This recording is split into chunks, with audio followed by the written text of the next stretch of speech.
ဗီဒီယိုလေးမှာဒီကျွန်တော်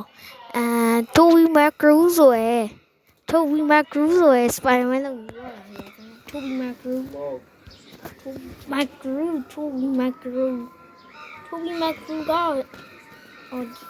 ကဒီကာဆယ်ဝဲစပင်7ဆိုတာဒါတော့အနီဒါတော့ပြချင်းတော့အနီချင်းလိုက်ပြီးတော့မှဒီကြော hair ကကြတော့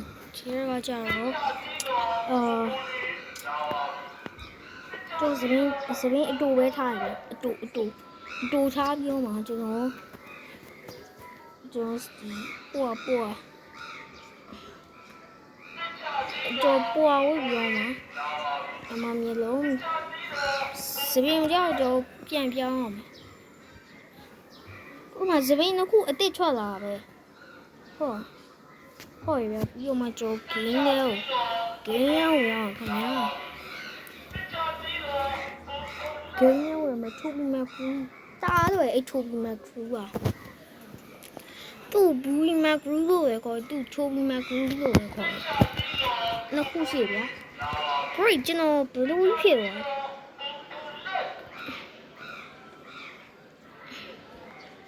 အိုးတော့မှကျွန်တော်အနီရောင်ပဲချိန်လိုက်ပဲအနီရောင်ကျွန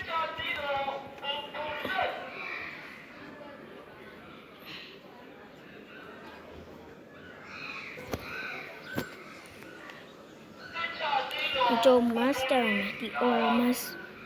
ကိုအနီချင်းလာမယ်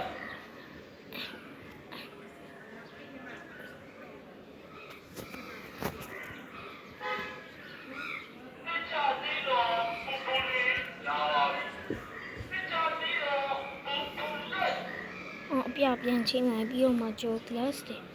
ဒီ glass ဆိုတာဟိုမှာဝေးတာလားဒါဆိုကျွန်တော် glass ဆိုရဟာတဲ့ဝင်ရတယ်ခင်ဗျာ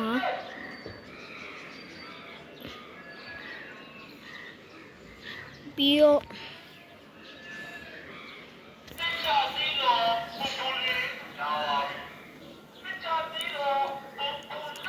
ပြီးတော့မှဘရိုဒီကိုပြန်လဲအောင်ခင်ဗျာ Okay bro ဒါဆိုတော့ရအောင်ခင်ဗျာ Okay bro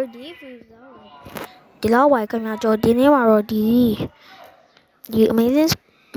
Tobey Maguire ဆိုရယ်ဒီ Spider-Man လို့ပြောလာမှာခင်ဗျာ bro အားလုံးကျေးဇူးများခင်ဗျာ bye bye